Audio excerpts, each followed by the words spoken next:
నమస్తే, నేను Kavitha. Welcome to iDream. ద్వారకాధీశుల్ని దర్శించుకున్నాను, ద్వాపర యుగాన్ని అనుభూతి చెందాను. రాబోయే 1000 ఏళ్ల కోసం భవ్య దివ్యమైనటువంటి సమాజాన్ని నిర్మించాల్సినటువంటి అవసరం ఉంది. ఈ మాటలు ప్రధానమంత్రి నరేంద్ర మోదీ సముద్ర గర్భంలోకి వెళ్ళి పూజలు చేసి వచ్చిన తర్వాత చెప్పినటువంటి మాటలు. వీటి గురించే మనం మాట్లాడుకోబోతున్నాం. గతంలో మనం కృష్ణుడి గురించి మాట్లాడుకోలేదు, కేవలం రాముడి గురించి మాట్లాడుకున్నాం. ఇప్పుడు కృష్ణుడి గురించి మాట్లాడుకోబోతున్నాం. ప్రస్తుతం మనతో పాటుగా ఉన్నారు డివోషనల్ యాక్టివిస్ట్ రాధా మనోహర్ దాస్ ప్రభుజీ. ప్రభుజీ, హరే కృష్ణ. అమ్మ, హరే కృష్ణ. ఒక నెలన్నర అయిందంతే కదా కలిసి? అవును ప్రభుజీ. రామ మందిర ప్రతిష్ట ఒక 3 రోజులు ముందనగా కలిసా. సో భవ్య దివ్య రామ మందిర నిర్మాణం అయింది. మీరు కూడా దర్శించుకొని వచ్చారు కదా? చక్కగా, చాలా అద్భుతంగా, చాలా ఆనందంగా, చాలా సులభంగా ఆస్థా రైల్లో ఒక 1500 మంది భక్తులతో కలిసి వెళ్ళాం. ఆ కోలాహలం మీరు వీడియోల్లో చూడొచ్చు. భక్తులతో అక్కడ వెళ్ళాక కూడా మాకు మంచి వసతి, మంచి భోజన వ్యవస్థ, దర్శనం కూడా అలా గట్టిగా గంటలో. అసలు ఏ హడావిడి, ఏ తొడతొక్కిళ్ళాడు. లక్షల మంది వచ్చినప్పటికీ కూడా చాలా శిక్షణతో, మంచి రక్షణతో. సో మీరు వెళ్ళినటువంటి ట్రైన్ అంతా రామనామ సంకీర్తనతో నిండిపోయింది. ఆ తర్వాత రామ మందిరం, అక్కడ రాములల్లా అని చూసిన తర్వాత ఒక తన్వయత్వం కదా కదా. అసలు ఇప్పుడు అది ఒకరోజు ముచ్చట కాదు కదమ్మా.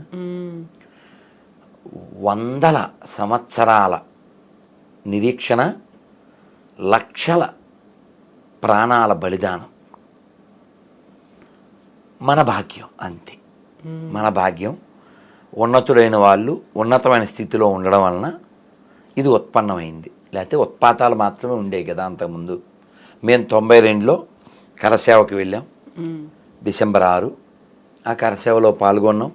ఈ చేతులతో ఆ చదును చేసిన ప్రదేశంలో కొన్ని ఇటుకలు పెట్టి తాత్కాలిక రామ మందిరం ఏదైతే 2019 వరకు ఉండుండేదో ఆ తాత్కాలిక రామ మందిరంలో, ఆ కట్టడంలో మా చేతులు కూడా ఉన్నాయని గర్వంగా, వినయంగా భావిస్తాం.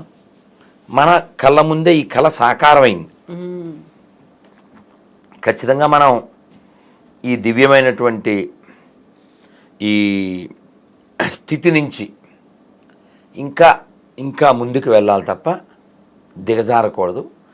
అలా కాకూడదు అంటే మనం దృఢంగా ఉండాలి, బలంగా ఉండాలి. ఇన్ని రోజులు ఏదైతే తప్పిదాలు జరిగి ఉన్నాయో హిందూ సమాజం వైపు నుంచి అవి జరగకుండా ఉండాలి. ఎందుకంటే 75 ఏళ్ళుగా మనం బ్రెయిన్ వాష్ చేయబడి ఉన్నాం. మనల్ని మనం కోల్పోయాం. అందుకని మనం ఎవరిది ఆక్రమించాలనుకోవట్లే, ఎవరిది లాక్కోవాలనుకోవట్లే, ఎవరిది కబ్జా చేయాలనుకోవట్లే.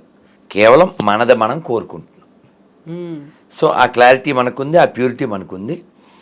కాకపోతే బ్రెయిన్ వాష్డ్ అయినటువంటి సోకాల్డ్ సెక్యులరిస్టులు, ఇంకా రకరకాల ఇస్టులు, వీళ్ళు సమాజానికి చాలా చీడగా ఉన్నారు. సో వాళ్ళ నుంచే ఇప్పుడు మనకి ఇబ్బంది ఉంది, మిగిలినటువంటి మతాల వారి కంటే కూడా. ఎందుకంటే మాట్లాడవలసిన సందర్భంలో అన్యాయం జరిగినటువంటి వారి గురించి మాట్లాడకుండా సెలెక్టెడ్గా మాట్లాడే వాళ్ళు ఎక్కువైపోయారు. అందుకని మనం ఐక్యంగా ఉండి హిందూ సమాజం మన ధర్మాన్ని మనం, మన దేవాలయాలని మనం, మన గోవుల్ని మనం, మన తల్లుల్ని, మన పిల్లల్ని, మన గ్రంథాలని, మన ఔన్నత్యాన్ని, మన సంస్కృతిని, మన సాంప్రదాయాన్ని మనం కాపాడుకుని తీరాలి లోకానికి. ఎందుకంటే లోకంలో మనం ఒక్కలమే చెప్తున్నాం, లోకా సమస్త సుఖినో భవంతు. కాబట్టి మనం బాగుంటే ఇతరులు బాగుంటారు. రాముడి గురించి తర్వాత ఇప్పుడు కృష్ణుడి గురించి మాట్లాడుకుంటే, ద్వారకాధీశుని దర్శించుకున్నాను, ద్వాపర యుగానికి వెళ్ళొచ్చిన అనుభూతిని చెందాను అన్నారు. సముద్ర గర్భంలో వెళ్ళి పూజలు చేసి వచ్చారు. సో ఆ మాట విన్నప్పుడు, ఆ వార్త, ఆ వీడియోస్ చూసినప్పుడు ఏమనిపించింది మీకు? వాస్తవానికి ఒక 10 ఏళ్ల క్రితం ఒక ప్రొఫెసర్ ఇక్కడి నుంచి, హైదరాబాద్ నుంచి అక్కడికి వెళ్ళి వారికి ఉండేటువంటి ఆ పరిచయాలతో స్కూబా డ్రైవింగ్ అంటే స్కూబా డ్రైవింగ్ కదా, అవును, లోపలికి వెళ్ళారు. వాళ్ళు వెళ్ళి అదే నాకు వారు బయటకు వచ్చిన తర్వాత ఫోన్లో చెప్పిన మాట, ఏమంటారు, ఆ గోడలు ఏవైతే ఉన్నాయో వాటిని, కృష్ణుడి కాలపు గోడలు కదా, అవి ఒక్క వేలుతో అలా టచ్ చేసి అనుభూతి చెంది ఆనందపడ్డానని చెప్పారు. So lucky. మనం దేవి పుత్రుడి సినిమా, లేకపోతే మొన్న వచ్చిందే కార్తికేయ 2, వాటిలో మాత్రమే మనం ద్వారకను చూసి ఆనందపడ్డాం. మేము చాలాసార్లు వెళ్ళాం. ఆ ద్వారకాధీశ మందిరం మధ్యలో ఉండేటువంటి బేట్ ద్వారక మొన్న ఒక 4 నెలల క్రితం కూడా వెళ్ళి సేవించుకుని వచ్చాం. కానీ రాముడు ఉన్నాడు అనడానికి సాక్ష్యంగా రామసేతు, రామాయణం జరిగిందని చెప్పడానికి, అలాగే భారతం జరిగింది, కృష్ణుడు వచ్చాడు అనడానికి రుజువుగా ద్వారక, అదేదో కల్పితం కాదు నిజం అని చెప్పేటువంటి ఓ గొప్ప రుజువు. మన రుజుత్వాన్ని రుజువు చేసే రుజువులవి. వాటిని వెలికి తీయడానికి ఏఎస్ రావు అనేటువంటి ఒక సైంటిస్ట్, ఐ థింక్ కర్ణాటక ఆయన, చాలా అప్పుడు ఉండేటువంటి ప్రభుత్వాలు, సోకాల్డ్ సెక్యులరిస్ట్ యాంటీ హిందూ ప్రభుత్వాలను చాలా ప్రయత్నం చేసి నాకు పరిశోధనకి కొంత సహకారం చేయమంటే వాళ్ళు చెయ్యక, ఎవరో కెండా వాళ్ళు ఎవరో చేస్తే వారు దాన్ని చాలా బయటికి అవుట్పుట్ తీసుకొచ్చారు. కానీ ఇప్పుడు ప్రపంచానికి కృష్ణుడు వెళ్ళిన ద్వారకని, ఆ ద్వారకా వైభవాన్ని, మనకి ఫేస్బుక్ యూట్యూబ్లో న్యూస్ కూడా వచ్చింది, త్వరలో మనందరం కూడా లోపలికి వెళ్ళి వాటిని అన్నింటినీ దర్శించే ఒక ఏర్పాట్లు చేయబోతున్నాన్ని. కాబట్టి ఇవన్నీ మన చరిత్రకు సాక్ష్యం. మొన్న మధ్య ఒక సినిమా, రేపు లేదు ఒక 2-3 రోజుల్లో విడుదలవుతుంది, రజాకార్. ఆ సినిమా టీజర్ లాంచింగ్లో చెప్పాం ఒక మాట, చరిత్రని మర్చిపోతే, చరిత్రని గుర్తుపెట్టుకోకపోతే, చరిత్రని తెలుసుకోకపోతే మనకి చరిత్ర లేకుండా పోతుంది, మనం చరిత్రలో లేకుండా పోతాం, మనం చెరిగిపోతాం. అందుకని మన పూర్వుల మహనీయుల స్మరించి, మన సంస్కృతి మహోన్నతిని గుర్తెరిగి, సమతాభావము పెంచి ప్రతి హృదిలో భక్తి పెంచి, జాతిని సేవించుదాం, మన భారతిని పూజించుదాం. జనజాగృత నవ భారత మహోదయం, ఈ కనులతోనే గాంచుదాం, ఈ జీవితమున సాధించుదాం.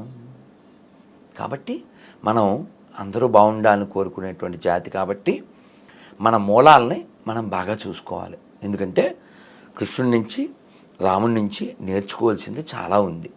ఎందుకంటే ఒక కొడుకు ఎలా ఉండాలి, ఓ మిత్రుడు ఎలా ఉండాలి, ధర్మాన్ని రక్షించడానికి తెలివిగా ఎలా వ్యవహరించాలి.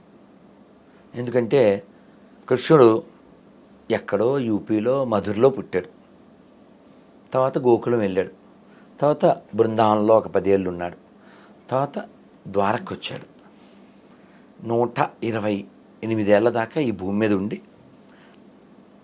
తర్వాత మళ్ళీ ఆయన వైకుంఠానికి వెళ్ళారు. కృష్ణే స్వధామోపగతే ధర్మజ్ఞానాది బిస్సహ అంటుంది భాగవతం. కృష్ణుడు వైకుంఠానికి వెళ్ళిపోయాడు ధర్మజ్ఞానాదులతో కూడి. అలా వెళ్ళిపోతే లోకం అంతా చీకటి అయిపోయింది.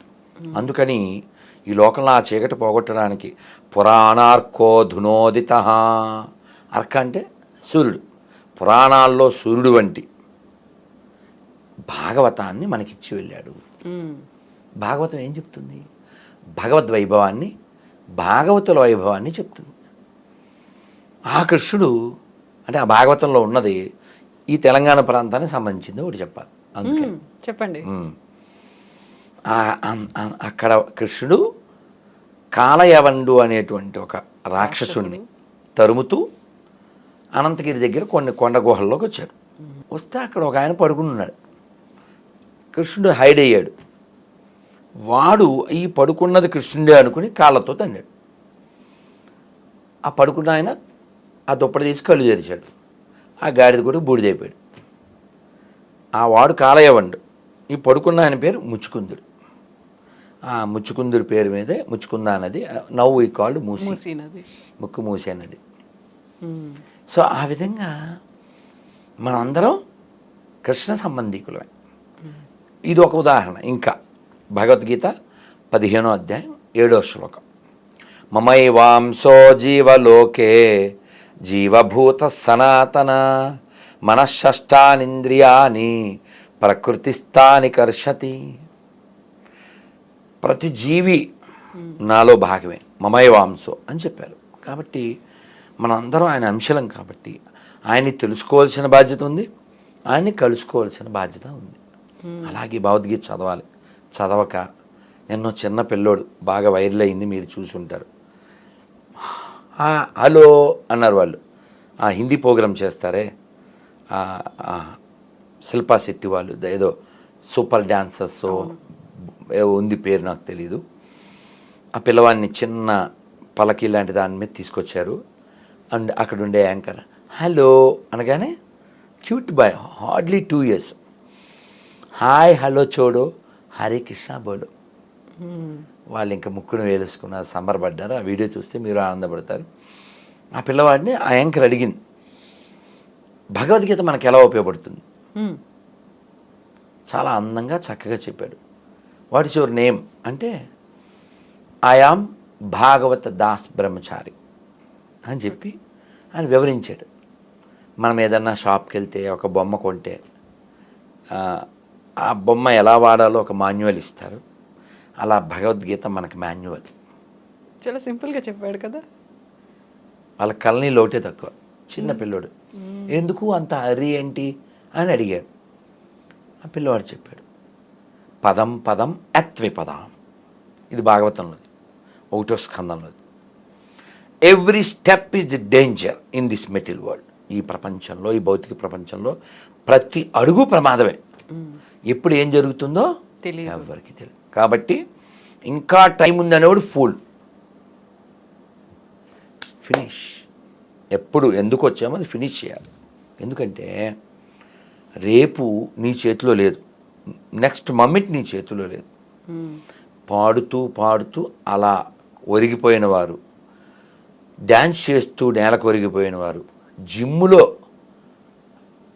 ఎక్సర్సైజ్ చేస్తూ నేలకు ఒరిగిపోయిన వారు, తింటూ ఎవరో ఏదో వీడియో వచ్చింది, హోటల్లో ఆర్డర్ ఇచ్చాడు ఆయన, ఆర్డర్ వచ్చింది, దాని మీద పడిపోయాడు, లేవలే. కాబట్టి నిత్యం సన్నిహితో మృత్యు. మన చుట్టూ తిరుగుతూ ఉంటుంది, మనతో ఉంటుంది నీడలా. అసలు మనం ఎప్పుడు వచ్చామో అది అప్పుడే. ఇది మీకు మెడిసిన్ కొంటాం కదండి, దాని మీద పైన ఏం రాస్తారు? ఎక్స్పైరీ డేట్ ఉంటుంది. పైన ఎంఎఫ్డి ఉందా, దాని కింద ఎక్స్పైరీ డేట్ ఇచ్చారుగా. దీనికి కూడా ఉంది ఎక్స్పైరీ డేటు. అది మనకి తెలియక హాయ్ బ్రో అని ఐబ్రోలు ఎగరేస్తూ ఉంటాం. మనం ఉంటాము అనుకుంటూ ఉంటాం. దీనికి భారతంలో ధర్మరాజు చెప్పాడు, మనం చదవం, ఎలా బాగుంటాం? ఆయన అడిగారు యక్షుడు, ప్రపంచంలో ఆశ్చర్యకరమైన విషయం ఏమిటి అన్నారు. మనం ఏవో చెప్తుంటాం, అవి ఇవి ఏవో 7 వింతలో 6 వింతలని. కానీ ఆయన వింతల్లోకి ఎలా వింత చెప్పాడు. హాని హాని భూతాని గచ్చంతి యమాలయం దినే దినే. రోజు భూతాలు, భూతాలు మీన్స్ జీవులు, రోజు జీవులు యమలోకం వెళ్ళిపోతున్నాయి. ఇది చూస్తున్నాడు వీడు, వీడు చూస్తున్నాడు, వింటున్నాడు. పల్నావారు పోయారంట, పల్నావారు చనిపోయారు, వీడు కూడా చూస్తుంటాడు కొందరిని ప్రత్యక్షంగా. మనం చూడొచ్చు. కొన్ని నెలల క్రితం చంద్రమోహన్ అని ఆయన వెళ్ళిపోయారు, దానికి ముందు చలపతిరావు అని ఆయన వెళ్ళిపోయారు, దానికి ముందు కృష్ణరాజు, వాళ్ళందరినీ మనం ఎన్ని సినిమాలు చూసాం, ఎన్నిసార్లు వాళ్ళని ప్రత్యక్షంగా కూడా చూసాం. ఎక్కడికి వెళ్ళారు వాళ్ళు? మహేష్ బాబు వాళ్ళ అన్నయ్య, మహేష్ బాబు ఆ విషయంలో మనం చాలా అతనికి పాపం అన్నయ్య, అమ్మ, నాన్న అంతా 1 yearలో వెళ్ళిపోయారు. కాలం ఒక్కొక్కరిని తీసుకుపోతుంది. కానీ మూర్ఖుడు ఏమనుకుంటా అంటే నేను ఉంటాను అనుకుంటాడు వీడు. వాళ్ళ తర్వాత మనం ముందో వెనకో. అందుకనే మన పెద్దలు, మన ఆచార్యులు మనకి ఎన్నో పాటల్లో, పద్యాల్లో, శ్లోకాల్లో, కథల్లో ఎన్నో చెప్పారు. ధర్మరాజు చెప్పాడు, రోజు ఇలా వెళ్ళిపోతున్నా నేను ఉంటాను అని వీడు అనుకుంటూ ఉంటాడే, కిమ్ ఆశ్చర్యపరం, ఇంతకంటే వింత ఏమన్నా ఉందా అని. అందుకే అన్నమయ్య బాధపడుతూ చెప్పారు ఏమంటే, ఎంతకాలము కదా ఈ దేహధారణము, చింతా పరంపరల చిక్కుబడవలసే. ఎన్నాళ్ళుంటావు నువ్వు? ఎన్నాళ్ళున్నా ఇందులో చింతా పరంపరల చిక్కుపడవలసే. కాబట్టి బుద్ధిమంతుడైన వాడు ఎలా జీవితాన్ని గడపాలో మన పెద్దవాళ్ళు చెప్పారు. ప్రాతకాలే ద్యూత ప్రసంగ,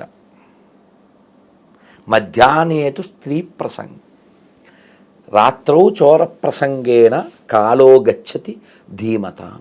అంటే ఏమిటి? పొద్దున్నే జోతం గురించి మాట్లాడుకోవాలట, మధ్యాహ్నం స్త్రీ గురించి, రాత్రి దొంగతనాల గురించి. ఇలా మాట్లాడుకుంటూ బుద్ధిమంతులైన వారు కాలం గడుపుతారు. ఇక్కడ ఏమన్నా బుద్ధి ఉందా అసలు? అన్నీ చెడ్డవన్నీ చెప్పి బుద్ధిమంతులు కాలం గడపడం ఏమిటి కదా? సింక్ అయిందా? అవును కదా. దానికి పెద్దవాళ్ళు వివరం ఇచ్చారు. ద్యోత క్రీడ అంటే ఏమిటమ్మా? జోదం. ఈ జోదం బాగా ఫేమస్ అయిన గ్రంథం ఏది? మహాభారతం. ప్రాతకాలము అంటే మన జీవితంలో మొదటి 25 ఏళ్ళు. ఈ లోపల భారతం పూర్తి చేయాలి, 1,00,000 శ్లోకాలు. రెండోది స్త్రీ ప్రసంగం. స్త్రీ ప్రధానంగా ఉన్న కావ్యం ఏది? రామాయణం. శభాష్. సీతాయాశ్చరితం మహత్ ఇది రామాయణం. కాబట్టి నీకు 50 ఏళ్ళు వచ్చే లోపల రామాయణం పూర్తి చేశారు. ఇప్పుడు జోతక్రీడ ఆడడం వలన, ఆ తప్పు జరగడం వలన ఎన్ని ఇబ్బందులు పడ్డారు గొప్పోళ్ళే. నేను విన్నాను, నువ్వు ఎందుకు రాలేదు అని అడిగారట కృష్ణుడిని. ధర్మరాజు వాళ్ళు అక్కడ ఓడిపోయే ఇబ్బందులు పడుతున్నారు కదా, నువ్వు రావాలి కదా అన్నారు. ఫ్రెండ్షిప్ అయినా ఉంది కదా, ఏ బంధుత్వమో ఇంకోటో, నువ్వైతే రావాలి కదా అన్నారు ఎవరో. నేను వచ్చేవాడినే, ధర్మరాజు రావద్దన్నాడు. ఇప్పుడు మన విల్లుకి భగవంతుడు ప్రయారిటీ ఇస్తాడు, మన విల్లుకి ఇంపార్టెన్స్ ఇస్తాడు. రమ్మంటే వస్తాడు, వద్దంటే ఊరుకుంటాడు. నీ ఇష్టం కదా, నీ ఇష్టం.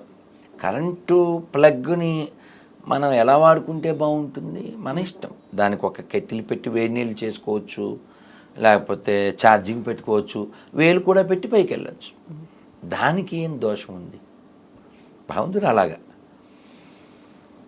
అందుకని మనం ఏం కోరాలి, ఏం కోరకూడదు, ఏం పొందాలి, ఏం పొందకూడదు, ఎలా ఉండకూడదు, ఎలా ఉండాలి, వీటి విషయాల్లో మహాభారతం మనకు గైడ్ చేస్తుంది. అందుకని పూర్తి చేశారు. మధ్యాహ్నేతు స్త్రీ ప్రసంగం 50 ఏళ్ళు వచ్చే లోపల ఈ రామాయణం పూర్తి చేసేస్తే ఎలా ఉండాలి, ఎలా ఉండకూడదు, ఎలా బిహేవ్ చేస్తే మంచి కొడుకు అవుతావు, ఎలా ప్రవర్తిస్తే మంచి మిత్రుడు అవుతావు. రాముడికి అంటే మీకు ఉదాహరణ కోసం చెప్తున్నా, రాముడికి గుహుడు పండ్లు అవి పెట్టాడు, రాముడు తినలే. రాజుగారు అబ్బాయి కదా, కొంచెం ఆయన ఇలా టచ్మినట్లా ఉండేవాడు. ఎంత బోలా మనిషి అయినప్పటికీ కూడా ఆ మొహమాటం బాగా ఉంటుంది. కృష్ణుని అలాగదిగా ఈ అటుకులు అంటారేంటమ్మా మీరు?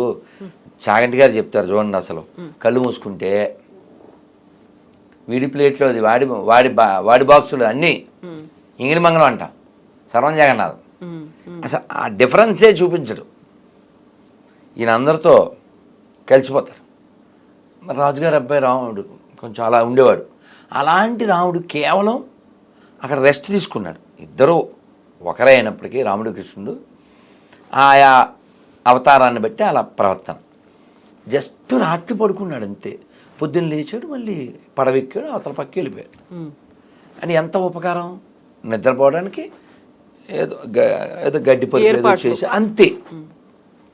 13 సంవత్సరాల 364 రోజులు గుర్తుపెట్టుకున్నాడు దాన్ని. గుర్తుపెట్టుకుని ఫస్ట్ డే కదా మాకు నిద్రపోయింది. లాస్ట్ ఇంక వచ్చేదే అక్కడ భరతుడు వెయిట్ చేస్తున్నాడు. నువ్వు ఇన్ టైం రాలేదా నేను ఇంకా దూకేస్తా చెప్పాడుగా, ప్రాయోపవేశం. అందుకని రాముడు స్నానం చేయలేదండి, తెలుసా మీకు? సీతమ్మని తీసుకొని వస్తున్నప్పుడు స్నానం చేయకుండా వచ్చేసాడు. మీరు చదవండి రామాయణంలో. నేను మొన్న ఒక 4 నెలల క్రితం దాన్ని చదివి వినిపించా. అడిగాడు ఎవరైనా విభీషణుడు, స్వామి మంచి సరస్సు స్నానం, ఈ స్నానాలు మండిపోయిన అక్కడ వాడు ప్రాణాలు పోతాయి, స్నానాల కోసం చూస్తే ఐ హ్యావ్ టు గో అని రాముడు వెళ్ళిపోయాడు. వెళ్ళాక అక్కడ స్నానం చేశాడంట. మీరు రామాయణం చదివితే వస్తుంది. మంచి క్షురకుణ్ణి తీసుకొచ్చారట. శ్రీభాష్యం అప్పలాచార్యులు వారు బాగా చెప్తారు. చాలా మంచి బార్బర్, చాలా బాగా కత్తిరించి, అంటే మరి అన్నీ పెరిగిపోయి జట్లు కట్టిపోయినా కదమ్మా. సో అలా వెళ్ళిపోయేటప్పుడు రిటర్న్ వెళ్తున్నాడు కదా, దారిలోనే కదా గుహుడు దించండి, ఫ్లైట్ కింద దించండి, దించండి, పికప్ అని తీసుకుని అని గుహుడిని తీసుకుని వెళ్ళాడు. అంటే చిన్న చిన్న ఉపకారం కూడా మర్చిపోడు రాముడు. అంత అంత మంచి మిత్రుడు. ఇలా మధ్యాహ్నం అంటే జీవితంలో మధ్యాహ్నం 50 ఏళ్ళ లోపు రామాయణం పూర్తి చేశాడు. ఇంకా చాలా విషయాలు మనం మాట్లాడితే కదా. మూడోది ఏమిటి, రాత్రో చోర ప్రసంగం, దొంగల గురించి మాట్లాడుకోవాలి. పెద్ద దొంగ ఎవరు? కృష్ణుడే కదా. కదా, దొంగ గురించి ఏమిటి మాట్లాడుకున్నది అంటే శాస్త్రం చెబుతుంది, చోరాగ్రగణ్యం శిరసానమామి. ఈయన అగ్రగణ్యుడు అంట, పెద్ద దొంగ అంట. ఏమిటి పెద్ద దొంగ? ఆయన దొంగతనం చేస్తాడు. మనలో ఉన్న చెడుని కావచ్చు, మన ఆయుధాయాన్ని తీసుకుంటాడు, మన చెడుని తీసుకుంటాడు, మన పాపాన్ని తీసుకుంటాడు. మీకు ఒక సంఘటన చెప్తే బాగా పట్టుకుంటారని చెప్తున్నా. లాంగ్ ఎగో ఒక 15-20 ఏళ్ళు అవ్వచ్చు, బృందావనంలో రాధాకుండ్ దాస్ అని ఒక ఆయన అమెరికన్. మేము గోవర్ధన పరిక్రమ చేసి అలసిపోతాం కదా ఎండలో, 21 కిలోమీటర్స్ తిరిగితే మరి అలసలు వస్తుంది, చెప్పులు కూడా వేసుకోం కదా. ఇంకా ముఖం వాడిపోయింది. ఆయన కనపడ్డారు. తక్కువ మేము సాష్టాంగం చేశాం, ప్రణామం చేశాం. ఎందుకంటే ఆయన ఇచ్చిన లెక్చర్స్ని నేను తెలుగులో ట్రాన్స్లేట్ చేసేవాడిని తిరుపతిలో, కాబట్టి గుర్తుపడతారు. వారు ఇప్పుడు లేరు, నో మోర్. ప్రభుపాద్ వారి శిష్యులు అమెరికా. నేను గుర్తుపట్టి ఆ ప్రభుజీ, హరికృష్ణ ప్రభు, ధన్యవాద్ ప్రణాం అని అన్నాం. అని వెంటనే మేమేదో ఒక బ్యాచ్ ఉన్నాం, no why Krishna is black అన్నారు. మేము అలా స్టేరింగ్ అయిపోయి అలా చూస్తున్నాం. ఆయన ఒక పెద్ద లిస్ట్ చెప్పారు. ఇప్పట్లో సెల్లో అలా ఉంటే రికార్డ్ చేసుకునేవాడు. కానీ మా ఇంట్లో ఒక 2-3 ఎక్కినాయి. ఆ ఎక్కినాయి చెప్తున్నాను. నాకు చాలా చెప్పేశారు ఆయన. No why Krishna is black? Because he lives in the eyes of gopis. He take back in the Yamuna. He steal your sin. ఇలా బోల్డ్ అని చెప్పేశారు. నాకు ఈ 3 గుర్తున్నాయి అనుకోండి. అలా యమున నల్లగా ఉంటుంది కదా, ఈయన రోజు యమునలో స్నానం చేసేవాడు, అందుకని నల్లగున్నాడు. ఈయన గోపికల కళ్ళల్లో ఉంటాడు ఇప్పుడు, అందుకని నల్లగున్నాడు. మన పాపాలు దొంగిలిస్తాడు, అందుకని నల్లగున్నాడు. ఇలా చాలా చెప్పుకొచ్చారు. అలాగా కృష్ణం వందే జగద్గురం. మన గంగాధర శాస్త్రి గారు మేము కలిసి వరంగల్లో శివరాత్రి కార్యక్రమంలో ఉన్నాం. ఆయన ప్రవచనం ఇస్తూ ఎవరో పిల్లోడితో కృష్ణం వందే జగద్గురం అన్నారట. వాడు పాపం ఎక్కువ ఇంగ్లీష్ అయిపోవడం అన్నా ఏదో మొత్తానికి కృష్ణం వన్డే జగద్గురు అన్నాడు. ఒరే వన్డే కాదురా, వందేరా నాయన, కృష్ణం వన్డే జగద్గురు అన్నాడు. వన్డే కాదురా, వన్డే 2 days కాదు, వందే జగద్గురురా.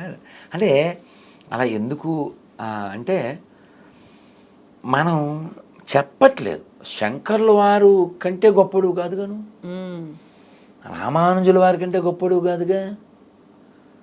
మధ్వాచార్యులు అన్నమాచార్యులు వారు నారాయణ తీర్థుల కంటే నువ్వు గొప్పడువా?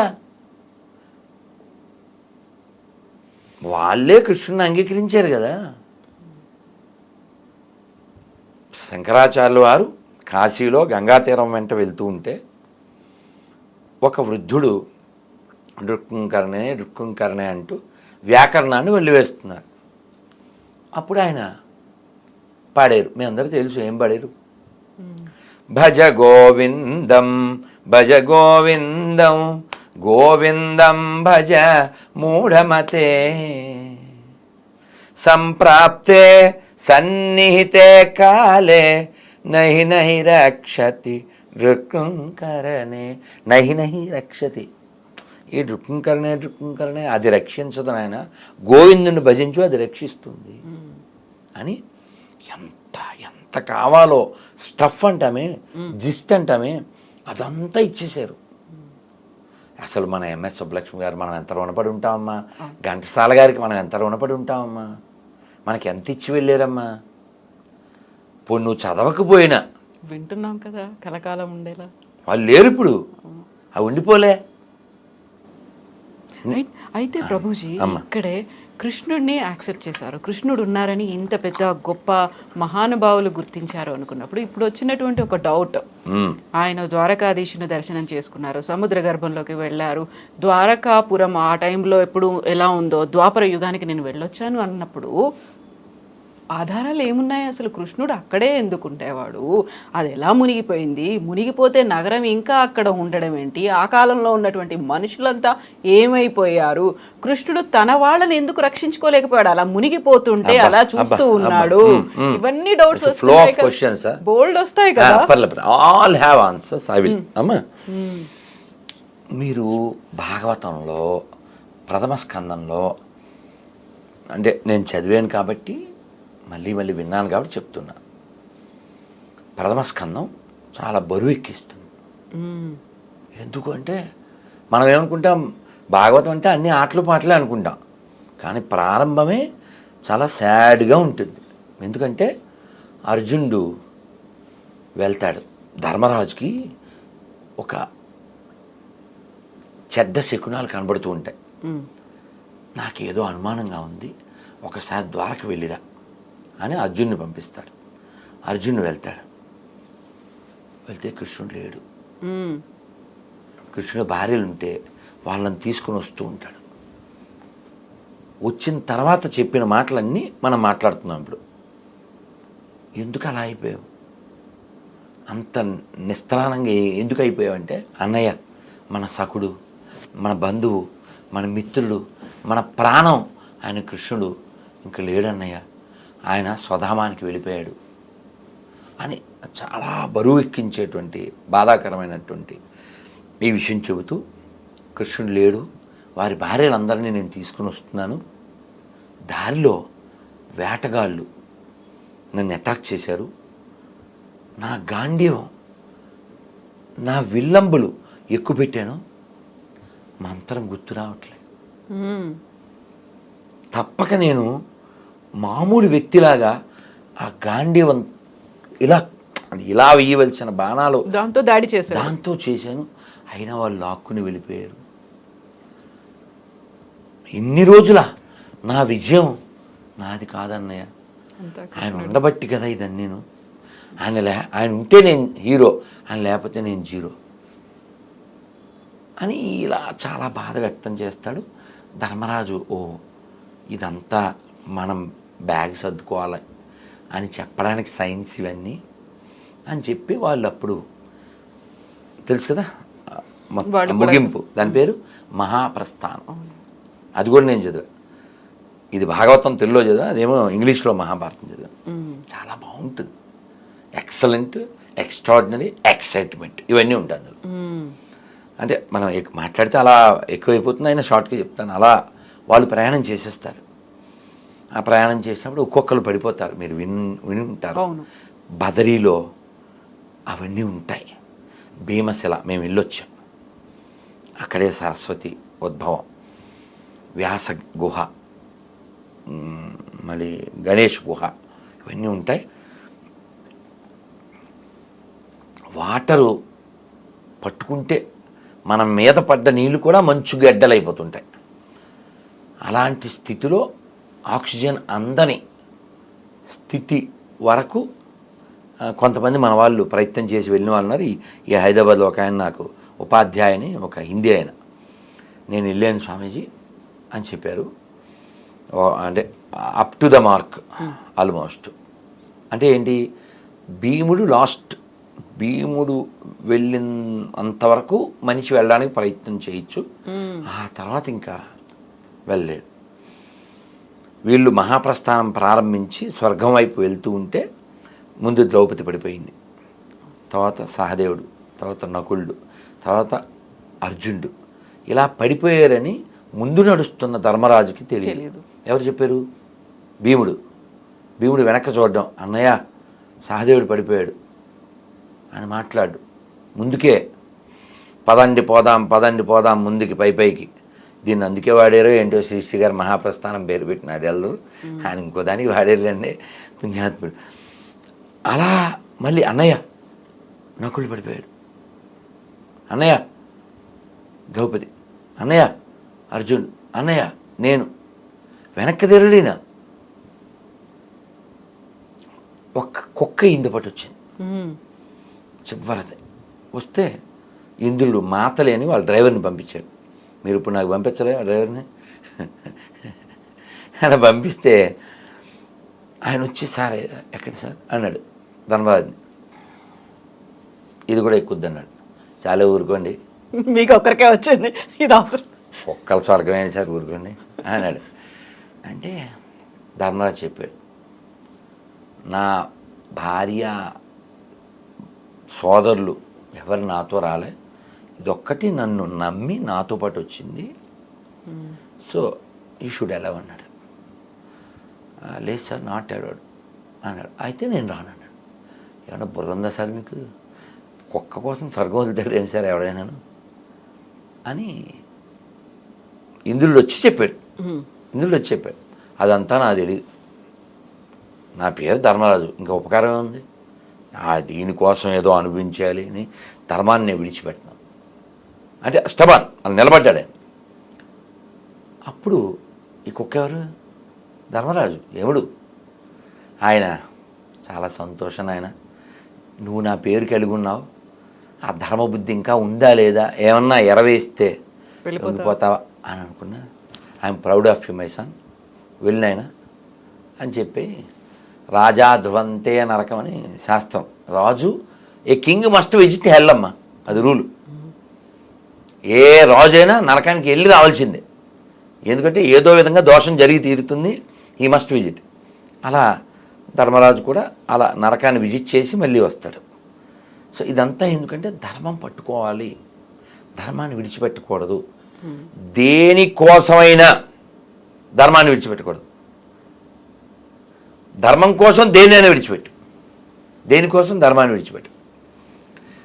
ఇలా భాగవతంలో ఈ ద్వారక ప్రస్తావన వస్తుంది. మరి మీరు అడిగేసారు చాలా క్వశ్చన్లు కదా, మరి అందుకని చెప్తున్నా. వాళ్ళంతా ఏమైపోయారు? ఇది కదా క్వశ్చన్. అవును, అసలు అలా మునిగిపోతుంటే కృష్ణుడు ఏం చేశాడు? అసలు చెప్పింది ఆయన, అడిగాడు సముద్రుని. అక్కడ ప్రాబ్లం వచ్చింది కదా మధురలో, వాళ్ళందరూ ఇబ్బందులు పడుతున్నారు. వాడిని కంసుని వధించాడు, వాళ్ళ తాతగారిని సీట్లో కూర్చోబెట్టాడు. తర్వాత కూడా ప్రాబ్లమ్స్ ఉన్నాయి. సరే, ఈ ప్రాబ్లమ్స్ లేకుండా సముద్ర మధ్యంలో నాకు స్థలం కావాలని అడిగాడు. సముద్రుడు స్థలం ఇచ్చాడు. బెట్ ద్వారకా అంట. బెట్ అంటే గిఫ్టెడ్ ల్యాండ్. మరి గిఫ్ట్ కొంతకాలం వాడుకున్నాడు. విశ్వకర్మని పిలిచి అద్భుతమైన సుందర నగరాన్ని నిర్మించాడు. అద్భుతమైన నగరం, చాలా ఆర్గనైజ్డ్, సిస్టమాటిక్. మరి స్వామి వెళ్ళిపోతున్నారు. ఇప్పుడు దాని పని లేదు. వీళ్ళందరూ కూడా దేవతలు ఎవరైతే స్వామితో వచ్చారో వాళ్ళందరూ కూడా వెనక్కి వెళ్ళిపోవాలి. ఇప్పుడు వాళ్ళని ఎవరు సమాప్తి చేస్తారు? ఏదో రీజన్ కావాలి. అందుకని కృష్ణుడు కొడుకుల్లో ఒక ఆయన సాంబుడు. సాంబుడు అంటే జాంబవతి కొడుకు. అతను ఏం చేశాడు? ఒక ఆడపిల్ల వేషం వేసుకుని నారదుడు వాళ్ళు సప్తర్షులు వస్తే ఫ్రెండ్స్తో పాటు ఏమండి అంటే వాళ్ళే ఊరికి అల్లరే ఆడపిల్ల వేషం అతను వేసి ఒకడు భర్తలాగా మా ఆవిడండి 8వ నెలండి ఎవరు పుడతారు ఇలా వాళ్ళకి తెలీదా? వాళ్ళకి కోపం వచ్చింది. ఎరా వేషాలు వేస్తున్నారా, వీడి కడుపున మొసలం పుడుతుంది అన్నారు. వాళ్ళకి భయం వేసింది.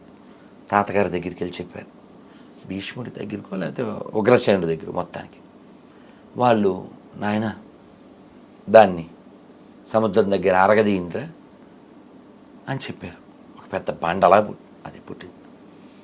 అరగదీసి ఆ నొరగంతా అది ఒక పెద్ద పెద్ద దుబ్బు అంటాం కదా, అలాంటివిగా తయారైంది. అది ఏమో మొక్క మిగిలింది, పడేశారు. అది వదే చేప మింగిందంట. ఆ చేప ఎవడికో దొరికింది ఒకడికి, వాడు దాన్ని పొట్ట కోసాడు. ఇది బాగుంది కదా అని బాణానికి పెట్టుకున్నాడు. ఇవన్నీ ముందస్తు ఏర్పాట్లు, బ్యాగ్ సర్దుకున్నట్టు. వీళ్ళు ఆడ కూర్చుని కృష్ణుడి ఈ వంశీకులు రిలాక్స్డ్గా ఉన్నారు.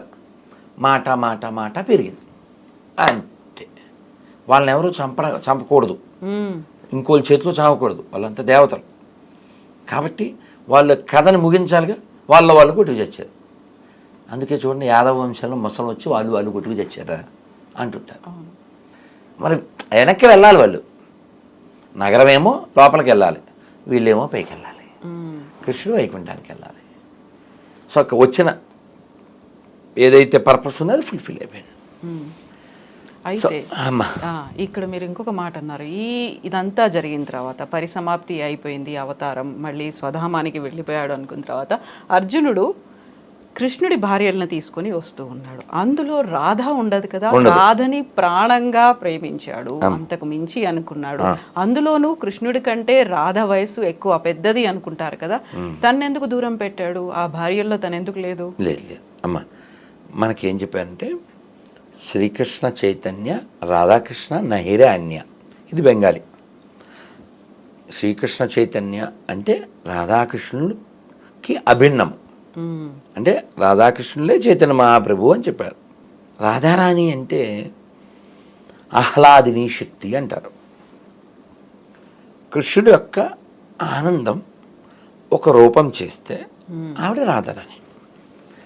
కాబట్టి రాధారాణి కృష్ణుడు వేరు కాదు, కేవలం లీలా ప్రకటన చేయడానికి మాత్రమే భగవంతుడు రాధారాణిని వచ్చేలా చేయడం జరిగింది. ఈ లీలా ప్రకటన ఇది అర్థం చేసుకోవడానికి మనకి కాస్త మెచ్యూరిటీ ఉండాలి. పైపైన చూస్తే అపరాధం చేస్తాం. అందుకని మనం షడ్గోస్వాములు రచించిన సాహిత్యాన్ని చదవాలి. చాలా శ్రద్ధగా, చాలా వినయంగా, భౌతికమైన భావనతో కాకుండా అప్పుడు మనం కూడా ప్యూరిఫై అవుతాం. అంతేగాని ఏదో క్యాజువల్గా అలా డిస్కస్ చేయడానికి లేదు. అందుకే బృందావనంలో ఎవరంటే వాళ్ళు అడుగు పెట్టలేరు. మేము ఇస్కాన్లో జాయిన్ అయ్యాక 4 ఏళ్ల తర్వాత బృందావనం వెళ్తాను అని అనుకోలేదు. ఏదో అన్ని సిటీల్లాగే అదొకటి కాదు, గ్యారంటీగా చెప్తాను. చాలామందికి జరిగింది. నేను వెళ్ళగలను అనుకుని నువ్వు ఆగ్రా దాకా వెళ్ళగలవు, మహా అయితే మధుర దాకా వెళ్ళగలరు. గర్వం చేత వెళ్తే మాత్రం Radharani not allowed you to బృందావనంలో అడుగు పెట్టలేవు. ఎందుకని తప్త కాంచన గౌరాంగి రాధే బృందావనేశ్వరి వృషభానుసుతే దేవి ప్రణమామి హరిప్రియే. రాధే బృందావనేశ్వరి అంటే బృందావనానికి అధిపతి ఎవరంటే రాధారాణి. అలాగే మీరు మాట అన్నారు, రాధారాణి కృష్ణుడి కంటే పెద్దది అని. మేము ఈ డౌట్స్ అన్నీ ఒక 25 ఏళ్ల క్రితమే మా గురువుగారిని అడిగాం. అంటే జనసామాన్యంలో ఉన్నవి కదా ఇవన్నీ. కృష్ణుడి మీద రాధారాణి నెల 15 రోజులు చిన్నది. వృషభాను మహారాజుకి ఒక కమలంలో ఒక సరస్సులో ఆవిడ దొరికింది. మన సీతాదేవి ఎలా అయితే జనక మహారాజు దొరికిందో అలాగా ఆవిడ పుట్టిన తర్వాత దొరికిన తర్వాత ఉయ్యాల్లో వేశారు, కళ్ళు తెరవలేదు ఆవిడ. వాళ్ళు చాలా అయ్యో ఈ ముద్దులు మూట కట్టే పసిపాప కళ్ళు తెరవలేదని. తర్వాత యశోదామాయి నందమహారాజు ఈ వృషభాను మహారాజు యొక్క ఇంటికి వచ్చారు చిన్ని కృష్ణుని తీసుకొని. కృష్ణుడు ఆడుతూ వెళ్ళి ఆ ఉయ్యాలను పట్టుకున్నాడు. కృష్ణుడు ఎప్పుడైతే ఆ ఉయ్యాల పట్టుకుని నిలబడ్డాడో అప్పుడు ఆవిడ కళ్ళు తెరిచింది. అంటే కృష్ణుడిని మాత్రమే చూస్తుంది. సీతాదేవి గురించి చెప్తూ సింహాచల శాస్త్రి గారు గొప్ప హరికథకులు వారు అంటారు, సీతాదేవికి రాముడు ఒక్కడే తెలుసు, మనకు రాముడు తప్ప అన్నీ తెలుసు అంటారు. అలాగా రాధారాణి కృష్ణుడికి అభిన్నం, కేవలం ఆనందం, ఆహ్లాదిని శక్తి. భగవంతుడికి 3 శక్తులు ఉంటాయి. అంతరంగ శక్తి అంటే రాధారాణి, బాహ్య శక్తి అంటే ఈ భౌతిక ప్రపంచం. మనం అందరం కూడా భగవంతుడి యొక్క న్యూట్రల్, అంటే మనకు ఒక ఇచ్చ ఉంది. మనం ఇటు ఉండొచ్చు, అటు ఉండొచ్చు, అటైనా ఉండొచ్చు, ఇటైనా ఉండొచ్చు. ఇటు అటు కాదు, ఇటు కానీ అటు కానీ ఉండొచ్చు ఒకవైపు. అది గోన గన్నారెడ్డిలాగా ఆడా ఉంటా ఏడా ఉంటానని అనడం కుదరదు. మనకు ఒక స్వతంత్రం ఉంది జీవులకి. ఆ స్వతంత్రాన్ని మనం సరిగా ఉపయోగిస్తే భగవంతుడి వైపు ఉంటాం, మనం మిస్యూజ్ చేస్తే భౌతిక ప్రపంచంలో ఉంటాం. ఆ చాయిస్ మనది. కాబట్టి బుద్ధిమంతుడైన వాడు శాస్త్రాలు చదవడం ద్వారా, వినడం ద్వారా, గురువుని ఆశ్రయించడం ద్వారా, మళ్ళీ పుట్టకుండా ఉండడం ఎలా ఈ ప్లాన్ చేస్తాడు. ఇక్కడ ఉండటం కుదరదు కదా. చాలా బాగుంది స్టూడియో, చాలా బాగుంది కారు, చాలా బాగుంది ఇల్లు, కానీ ఇవన్నీ అశాశ్వతం. యదృశ్యం తన్నశ్యం. మొన్న మధ్య మీకు గుర్తుందా టర్కీలో 34 అంతస్తుల బిల్డింగ్ ఓనర్ 17 సెకండ్లో బెగరైపోయాడు. ఎందుకు? భూకంపం. మీకు గుర్తుందా? ఒక 15 ఏళ్ల క్రితం కర్నూలులో వరదలు వచ్చింది, మొత్తం ముంచెత్తింది. కర్నూలు సిటీలోకి వరద రావడం ఏంటి? బ్రహ్మంగారు ఎప్పుడో అయిపోయారు, వచ్చేసింది. కర్నూలు జిల్లాలో చాలా నష్టం జరిగింది. ఆ ఫోటోలు కొన్ని చూస్తే చాలా బాధగా ఉంటాయి. 40 ఎకరాల ఆసామి మట్టి బురద అంటుకున్న బ్లడ్ తింటున్నాడు. ఏం చేయాలి? కాబట్టి ఎప్పుడు ఇలా ఉంటాను అని ఎప్పుడు అనుకోకూడదు. ఇది ఒకటి చెప్తాను, తర్వాత మీరు అడుగుదురు. అర్జునుడు తీసుకొస్తున్నాడు కదా, ఆ తీసుకొస్తున్నప్పుడు తను ఇలా ఫెయిల్ అయ్యాడు. మరి అదేంటి, వాళ్ళు రక్షించబడాలిగా. ఇది కూడా మీ ప్రశ్నేగా. ఇప్పుడు ఆ ద్వారకలో ఉన్న వాళ్ళ విషయం మీకు చెప్పాను. వాళ్ళకి వికెట్ చేయాలి. వికెట్ చేయాలంటే ఏదో వికెట్ పట్టుకుని కొట్టుకోవాలి, వాళ్ళని ఇంకోటి చంపకూడదు, వాళ్ళని వాళ్ళే కొట్టుకోవాలి కదా. అక్కడే సమాప్తం. ప్రోగ్రామ్ వైండప్ చేయాలి. ఇక పెద్ద ఆయన వెళ్ళిపోతున్నారు, ఇంకా మిగిలిన రావాలి, అక్కడ వెళ్ళిపోవాలి కదా ముందు ఏర్పాట్లు. సో కాబట్టి అక్కడ రీజన్ కావాలి, ఆ రీజన్ కోసం ముసలం, తద్వారా అది వైండప్. మరి వీళ్ళెవరు? ఇప్పుడు తెలిసి తెలియక, సరిగా చదవక, ఈ వాట్సాప్ యూనివర్సిటీ బ్యాచ్లు తయారయ్యి కృష్ణుడు 16,000 మందిని చేసుకున్నాడు, ఆయన దేవుడు, ఇలా ఏదో అవుతూ ఉంటారు. రామచంద్రమూర్తి వనవాసం చేస్తున్నప్పుడు ఆయన చాలా అందగాడు కదా. అందగాడమ్మా మా రాముడు ఎంతటి అందగాడమ్మా, ఆజానుబాహుడమ్మా అరవింద నేత్రుడమ్మా, కోదండరాముడమ్మా కారుణ్యధాముడమ్మా, సీతమ్మ నిలచిన గోపన్న కొలచిన భక్తులు తలచడి శ్రీరాముడు, శంఖ చక్రధారుడు, అదిగో గౌతమి ఇదిగో భద్రాద్రి, రామదాసు నిర్మించిన ఆలయం. అంతగాడు కాబట్టే పుంసాం మోహన రూపాయ పుణ్యశ్లోకాయ మంగళం. పుంసాం మోహన్ రూపాయ అంటే పురుషులు కూడా ఆకర్షించే అంత అందగాడు. ఇంత అందగాడైన రాముణ్ణి మేము సేవించాలి, ఆయనతో పాటు ఉండి అని ఋషులు కోరుకున్నారు. సీతాదేవి ఉంది, ఇప్పుడు నియమం ఏకపత్ని వ్రతం, నేను మళ్ళీ వస్తా, వచ్చినప్పుడు మీరందరూ నాకు పత్నులై మీరు సేవిద్దురు అన్నారు. సో ఆ ఋషులందరూ గోపికలుగా వచ్చారు. వాళ్ళందరూ ఓ కారణం ఉండాలి కాబట్టి నరకుడి చేత బంధింపబడ్డారు. వాళ్ళంతా కృష్ణుని కోరుకున్నారు. ఏదో వాడి పేరేంటండి, అలెగ్జాండరో లేకపోతే తైమూరో లేకపోతే ఈ బ్యాచ్ ఉన్నారే తొగ్లక్కో, ఇలాంటి వాళ్ళు ఎత్తుకొచ్చేసి అలాంటి కార్యక్రమం కాదు అది. వాళ్ళు కోరుకున్నారు మేము కృష్ణుడిని తప్ప ఇంకెవరిని వివాహం ఆడము అని. వాళ్ళందరికీ 16,108 మంది మొత్తం భార్యలు. ఈ 16,000 మందికి 16,100 మందికి ఆయన ప్యాలెస్లు కట్టించాడు. వీటిని నిజమేనా, ఈ పెళ్ళిళ్ళు చేసుకున్న విషయం మాట నిజమేనా అని నారదుడు చెక్ చేయడానికి వెళ్ళాడు. ఇవన్నీ భాగవతంలో ఉంటుంది.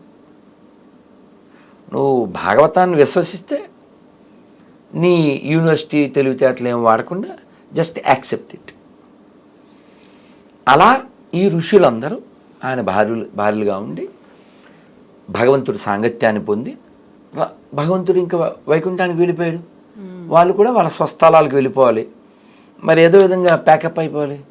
అర్జునుడి మహాప్రస్థానం ఆయన వెళ్ళిపోవాలి. సో వీళ్ళందరూ ఈ ఆటవికుల ద్వారా లాక్కి వెళ్ళిపోయారు. లాక్కి వెళ్ళిపోతే ఇది కూడా చెప్పాలి, ద్వారక దగ్గర గోపీ తలాబ్ అని ఉంటుంది.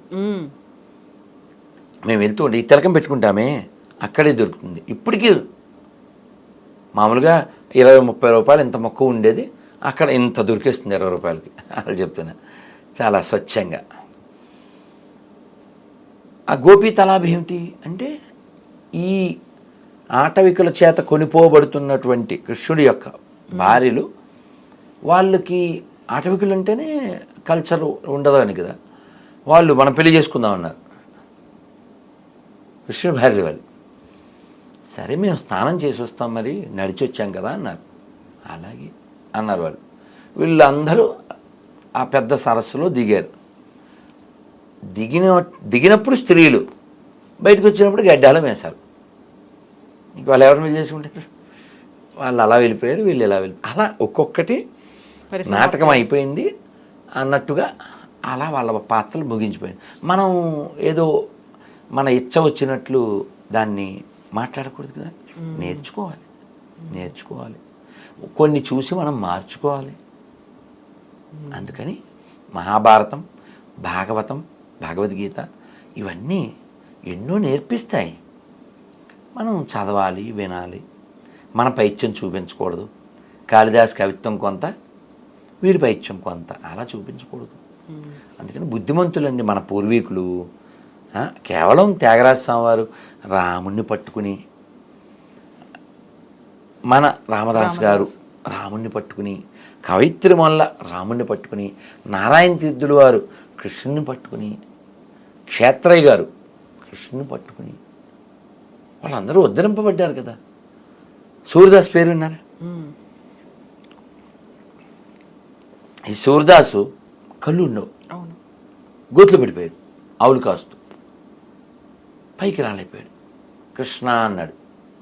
కృష్ణుడు వచ్చాడు, కళ్ళు ఇచ్చాడు, పైకి తీశాడు. స్వామి చాలా సంతోషం, ఇంక తీసేసుకో అన్నాడు. అదేంటి, ఎవరైనా కళ్ళు ఇస్తే వెనక్కి తీసుకోమంటారా? అది ఉండొచ్చు కదరా, ఉంచుకోవచ్చు కదా అని. వద్దు స్వామి, ఇన్ని రోజులు నేను ఈ ప్రపంచాన్ని చూడలేదు, ఇప్పుడు నువ్వు కళ్ళు ఇచ్చావు, నిన్ను చూశాను, ఇంకా చాలు. ప్రపంచాన్ని చూడడానికి ఇది ఎందుకు, వేస్ట్. నిన్ను చూడడానికి ఇవి. ఈ మాట ఎవరు చెప్పారు? పోతన చెప్పారు. ఏమని? అచ్చ తెలుగులో, సురరక్షకునిగాంచు చూడ్కులు మంచి కళ్ళు అంటే, సుర అంటే దేవతలు, సుర రక్షకుడు అంటే దేవతలను రక్షించు వాణ్ణి చూసేవి మంచి కళ్ళు అంటే విష్ణువుని. విష్ణునా కర్ణించు వీణులు వీణులు శ్రీనాథు వర్ణించు జిహ్వ జిహ్వ దేవదేవుని చింతించు దినము దినము మధువైరిదవలిన మనము మనము చక్రహస్తుని ప్రకటించు చదువు చదువు తండ్రి హరిజేరుమని అనడువాడు తండ్రి తండ్రి. కాబట్టి మనకి పద్యాల్లో పాటల్లో ఎన్నో నేర్పించారు. మనం మూర్ఖులమై చాలా తెలివైన వాళ్ళం అనుకుంటూ శరీరాన్ని పాడు చేసుకుంటూ మనస్సును పాడు చేసుకుంటూ వాతావరణాన్ని పాడు చేసుకుంటూ మన అతి తెలివితేటల చేత ఆయుర్దాయాన్ని తగ్గించుకుంటూ మన పూర్వీకులు ఏం చెప్పారండి? Simple living high thinking, simple living high thinking. ఇప్పుడు ఏం చేస్తున్నారు? Simply living no thinking. నిన్న ఓ డాక్టర్ గారు చెప్తున్నారు, మా పిల్లలు కూడా 7ంటికి లేపితే ఎందుకు, ఎవరు లేచారు, ఎందుకు లేపుతారు అంటున్నారు అని బంగపోయారు. 7ంటికి లేపితే ఎందుకు లేపుతారు అని పిల్లలు అడుగుతున్నారంటే ఏంటి అర్థం? 7ంటికంటే ఎర్లీ, కానీ యాక్చువల్గా ఇంటికి లేవాలి 4 బ్రహ్మముహూర్తం. ఎవరైతే తొందరగా లేస్తారో వాళ్ళకి ఆరోగ్యం బాగుంటుంది, ఆయుర్దాయం ఉంటుంది. లేటుగా పడుకుంటున్నారు, లేటుగా లేస్తున్నారు, తొందరగా లేట్ అయిపోతున్నారు. లేట్ అంటే పేరు ముందు LET. మళ్ళీ లేట్లో ప్లేట్లు తింటున్నారు, 4 AM కూడా తింటున్నారు. దానికోసం స్ట్రీట్లు పెట్టారు. ఇక్కడ కూడా ఉంది, ఎక్కడో తెలియదు. నేను ఒకసారి స్ట్రీట్ ఉంది, ఫుడ్ కార్నర్స్ అవుతున్నాయి. విజయవాడలో ఈట్ స్ట్రీట్ దాని పేరు. ఇక్కడ అక్కడ ఇది ఏంటిది? This is not human culture. పక్షుల పిన్న తింటాయి రాత్రులు. అందుకే వేమన గడ్డి పెట్టాడు. చీమ సిద్ధజ్ఞాని, కుక్క కాలజ్ఞాని, పంది పరమజ్ఞాని, మనిషి అజ్ఞాని. చాలా వివరం ఉంది అందులో. చాలా తెలుసుకున్న వాళ్ళకి తెలుసుకున్నంత. చీమ సిద్ధజ్ఞాని. మీరు ఏదో అడగబోతున్నారు అడగండి. అవును స్వామి. ఇప్పుడు కృష్ణుడి గురించి ఇంత మాట్లాడుకున్న తర్వాత అమ్మ ఉన్నటువంటి అపోహలు, అనుమానాలు వీటన్నిటి గురించి మాట్లాడుకోవాలనుకున్నప్పుడు కృష్ణ పరమాత్మని పూజిస్తే కష్టాలు తప్పవు అనేది ఎందుకు వచ్చింది? ఎందుకంటుంటారు అలా? డ్రైవింగ్ వచ్చినోడికే కదా నమ్మకం ఉంటేనే కదా మనం డ్రైవింగ్ సీట్ ఇస్తాం. మాకు బాగా కావలసినోడు కదా అని చెప్పి ఆ సీట్లో కూర్చోబెట్టాం. నీకు చాలా తమ్ముడు కావచ్చు, అన్నయ్య కావచ్చు, బావ కావచ్చు, బంధువు కావచ్చు, మిత్రుడు కావచ్చు, డ్రైవింగ్ వస్తేనే ఇస్తాం. నాకు చాలా క్లోజ్ కాబట్టి ఇవ్వంగా. భగవంతుడు కూడా అంతే, నువ్వు పర్ఫెక్ట్ అవ్వాలి అని కోరుకుంటాడు. చెప్పాడు ఆయన భాగవతంలో. కృష్ణ భగవానుడు చెప్పాడు, నేను ఎవరిని ఇష్టపడతానో వాళ్ళ సంపదలు లాక్కుంటాను అన్నాడు. మా పెద్ద స్వామి వారు, ప్రభుపాదులు వారు, ఇస్కాన్ ఫౌండర్, వారు చెప్పారు. 2 ఫ్యాక్టరీలు ఉండేవి, మెడిసిన్ డే ఫార్మాస్యూటికల్స్ అని బాగా నడిచేవి. ఒక్కొక్కటి కొలాప్స్ అయిపోయినాయి. వ్యాపారం మొత్తం కొలాప్స్. ఏది ముట్టుకున్నా మట్టి అయిపోతుంది. అప్పుడు నాకు గుర్తొచ్చింది ఈ శ్లోకం. ఓ భగవంతుడు నన్ను ఇష్టపడుతున్నాడు అనుకున్నాను. భాగవతం రాయడం ప్రారంభించారు. మాన్యువల్ చేత్తో 3 స్కందాలు సంస్కృతంలో ఉండేవాటిని ఇంగ్లీష్లో. భగవంతుడి పరీక్షలు ఎలా ఉంటాయి చూడండి. ఈయన ఏదో పని మీద బయటికి వెళ్ళి వచ్చేస్తే ఆ 3 బుక్కులు లేవు. భార్యని అడిగారు, ఏమన్నారు? ఇందాక ఈవినింగు టీలోకి నంచుకోవడం బిస్కెట్లు లేవు, అందుకని పాత సామాన్లు కొంటాం వాడికి అమ్మేశారు. షాక్ కదమ్మా కదా. మనం చాలా మెచ్యూర్డ్గా ఉంటే బాగా అర్థమవుతుంది. ఆయన అడిగారు, నీకు బిస్కెట్లు ముఖ్యమా నేను ముఖ్యమా? ఆవిడ చాలా కూల్గా బిస్కెట్లు అని చెప్పింది. ఈ అవమానం కదా, అదేమో హట్టింగ్, ఇదేమో ఇన్సల్ట్. చేత్తో రాసిన మాన్యువల్ ఏమో పాత సామాన్లకి వెళ్ళిపోయి సమాధానం ఏమో ఇలా వస్తే ఏమిటివంటి? ఓ, నువ్వు ఇంట్లో ఉన్నది చాలులే. ఆ పరమార్థం అది. ఇప్పుడు ఉదాహరణకి ఈ రూమ్ మనం వెకెట్ చేయాలనుకోండి, ఇక్కడ ఫోన్ అన్నా మనని హంట్ చేయాలి, లేదు ఏదో ఒక ఉత్పాతం, ఏదో బాగుంది కదా అంటాం, ఎక్కడికే భోజనాలు తెప్పించుకుని ఎక్కడే పడుకుని అంటే అలా ఉంటుంది. కాబట్టి నువ్వు వెకెట్ చేయాలి, ఏదో రీజన్ కావాలి. సో ప్రభుపాద వారికి అర్థమైంది, ఓ ఇంకా మనకి ఉపదేశం వచ్చింది, వి షుడ్ లీవ్. అలా ఆయన బృందావనం వెళ్ళి ఈరోజు మనం మాట్లాడుతున్నాం, కొన్ని లక్షల మంది బాగుపడ్డారు. ఒక సందేశం ఏదో అలా అందింది. ఈ సంపదలన్నీ నేను లాక్కుంటా అని చెప్పారు, లాక్కున్నారు, అవమానాలు ఇచ్చారు, ఇబ్బందులు ఇచ్చారు, ఇన్సల్ట్ అయ్యేలా చేశారు. ఎందుకు? నువ్వు బయటికి రావాలి, నువ్వు బయటకు వస్తేనే కదా ఇంతమంది బాగుపడ్డారు.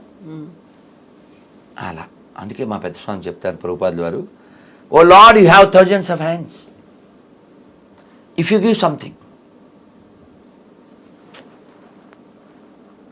I can't bay, if you take I can't stop.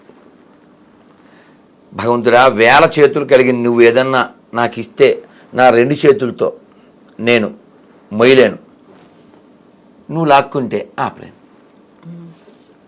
అది భగవంతుడు. సహస్రశీర్షా పురుష కదా. కాబట్టి భగవంతుడు మనందరి ఎడ చాలా దయ కలిగి ఉన్నాడు. మనం ఆ దయని అర్థం చేసుకోవట్లేదు. వానకి పక్షపాతం ఉంటుందా? వానకి పక్షపాతం ఉంటుందా? ఉండదుగా. ఆ కురిసినప్పుడు ఆ నీళ్లు కొన్ని నదుల్లో పడతాయి, కొన్ని ఇసుకలో పడతాయి, కొన్ని రాళ్ళల్లో పడతాయి, కొన్ని ఓసర క్షేత్రములు అంటారు, అంటే చాలా హార్డ్, ఆ భూమి చాలా అంటే నిస్సంతు లాంటిది, గొడ్రాలు లాంటిది అని అన్నమాట.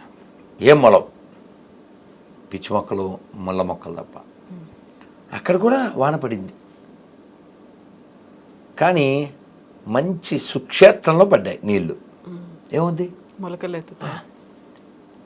అందుకని మనం అందరం క్షేత్రము అని పిలవబడే ఈ శరీరంలో ఉన్నాం. భగవంతుడు ఎవరు? క్షేత్రజ్ఞుడు. అందుకే 13వ అధ్యాయం క్షేత్రజ్ఞ విభాగం. కాబట్టి బుద్ధిమంతులైన వాడు ఈ క్షేత్రంలోకి ఎందుకు వచ్చాం, మన ఎవరు ఇందులో ఉంచారు, ఎవరు తీసుకుపోతున్నారు, ఎవరు తోసుకుపోతున్నారు, తర్వాత మనం ఎక్కడికి వెళ్తాం, అసలు ఎందుకు వచ్చాం, ఎక్కడికి వెళ్ళాలి, ఇవన్నీ భౌతికత నేర్పిస్తుంది. మనం చదవాలి, వినాలి. మీరు ఘంటసాల భౌతికత విన్నారు, విద్యాభూషణ్ భగవద్గీత అని కొట్టాను. నేను చాలా చాలా ఇష్టపడతాను. చాలా అద్భుతంగా, అంటే తెలుగులో కూడా దాని ట్రాన్స్లేషన్ ఉంటుంది, ఇంగ్లీష్లో ఇంకా చాలా బాగా ఉంది. అది మేము దాదాపు 25 ఏళ్ళ నుంచి ఉంటున్నాం. వారి గొంతు అద్భుతం, అంటే ట్రాన్స్లేషన్ వేరే వాళ్ళు చేశారు, కేవలం శ్లోకాలు వారివి, అత్యద్భుతమైన గొంతు, అది మామూలు గొంతు కాదు. విద్యాభూషణ్ భగవద్గీత అని కొట్టింది, అద్భుతం. వీళ్ళందరూ మనకి ఎందుకు పాడి, కొందరు రాసి, కొందరు కీర్తనలు, ఇవన్నీ ఎందుకు ఇచ్చారు? కేవలం మనం బాగుండాలి. నందతి నందతి నందతి నిత్యం. మహాత్ములు ఎలా ఉంటారు అని అడిగితే ఇది ఆన్సర్. నందతి నందతి నందతి నిత్యం అంటే ఏమిటి? వారు ఎప్పుడు ఆనందిస్తూ ఉంటారు. ఎవరిలో? ఎవరితో? భగవంతుడితో. నందుడి కొడుకు. నందుడి కొడుకు ఎవరు? శ్రీకృష్ణుడు. కాబట్టి మనం అందరం కూడా ఆనందమయోభ్యాసాత్ అనబడేటువంటి స్థితి మనది. మనం ఆనందంగా ఉండే మన హక్కు. మనని ఉపనిషత్తులు ఏమని పిలుస్తాయి? నీ పేరు ఉపనిషత్తుల ప్రకారం అమృతస్య పుత్ర. నువ్వు పాపివి కాదు, నువ్వు అమృతస్య పుత్ర. Your belongs to great personalities. కాబట్టి మన పూర్వీకులు మనని ఆనందంగా ఉండడం ఎలాగో నేర్పించి మనకి ఎన్నో ఇచ్చి వెళ్ళారు. కానీ నువ్వు ఆనందం అక్కడ కాకుండా ఇంకెక్కడో వెతికితే ఓ చిన్న కథ చెప్తాను సరదాగా, ఓకే, యాప్ట్గా. వెతుకుతున్నాడు ఓ పెద్ద ఆయన, నోన్ పర్సన్, అందరికి తెలిసిన. ఏంటి సార్ అంటే ఉంగరం పోయిందని. మనమే ఉన్నాం, పెద్ద మనిషి అయినా మనం కూడా వెతుకుతాంగా. చాలాసేపు వెతికాక మన ఆకాష్కి డౌట్ వచ్చింది. సార్ ఉంగరం ఎక్కడ పోయింది సార్ అన్నాడు. అది పంజాగుట్ట దగ్గర పోయిందన్న. సార్ ఇక్కడ లైటింగ్ బాగుందని. అట్లా లైటింగ్ బాగుంటే దొరుకుద్దా? అలా అలా ఎక్కడ పోయిందో అక్కడ కదా వెతకాలి. అలా మనం భగవంతుడి దగ్గర నుంచి వచ్చాం. మళ్ళీ మనకు ఆనందం ఎప్పుడు వస్తుంది? భగవంతుడి దగ్గరికి వెళ్తేనే. దీనికి మా ప్రభుపాదుల ద్వారా ఒక ఉదాహరణ ఇచ్చారు. పిల్లవాడు ఏదో ఒక తిరణాలకు వెళ్ళాడు వాళ్ళ అమ్మతో. చాలా బాగుంటుంది, నేను చాలా కాలం క్రితం చెప్పాను అది. పిల్లవాడు తప్పిపోయాడు, వాళ్ళ అమ్మ చెయ్యి నుంచి తప్పిపోయాడు. తప్పిపోతే గుళ్ళో ఓ మూల కూర్చొని ఏడుస్తున్నాడు. వీడు వాళ్ళ అమ్మతో వస్తూ ఉన్నప్పుడు ఇది కావాలన్నాడు. పేదరాడు ఆవిడ, మళ్ళీ కొనుక్కుందాం. కేవలం దండం పెట్టుకుని వెళ్ళిపోవడానికి మాత్రం ఆవిడ దగ్గర శక్తి ఉంది, కొనే డబ్బులు. ఏదో బుడగలు అడిగాడు, మళ్ళీ అంది.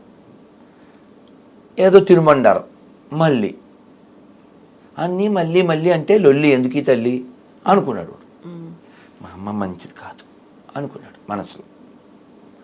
సరే మొత్తానికి ఆవిడ చెయ్యాల దండం పెట్టింది, వీడు మిస్ అయిపోయాడు అని ఏడుస్తున్నాడు. మూల కూర్చున్నాడు. అందరూ అమ్మ కావాలి కదా, ఎవరినో చూపించి ఈవిడైనా మీ అమ్మ అని అడిగారు. మంచి పట్టు చీర కట్టుకున్నాడు. మా అమ్మ చాలా బాగుంటుంది అంటున్నాడు.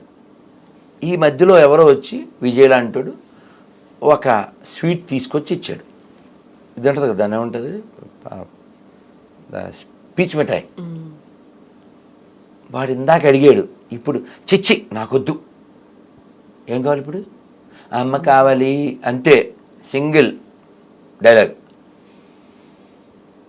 మళ్ళీ ఇంకొక అందమైన స్త్రీని చూపించి మీ అమ్మ ఇలా ఉంటుందా అన్నారు. చిచ్చి మా అమ్మ చాలా బాగుంటుంది అని ఇలా అనేసి అంటున్నాడు. మళ్ళీ ఇంకొక ఆయన వచ్చి ఒక ఇందాక ఏదో బుడగలు అడిగాడుగా, అది తీసుకొచ్చి ఇచ్చాడు. నాకొద్దు, అమ్మ కావాలి. మళ్ళీ ఇంకో అందమైన స్త్రీని, నగలు బాగా వేసుకున్న స్త్రీని చూపించారు. మీ అమ్మ ఎలా ఉంటుందా? మా అమ్మ చాలా బాగుంటుంది ఇలా అనేసి మళ్ళీ ఏడుస్తున్నాడు.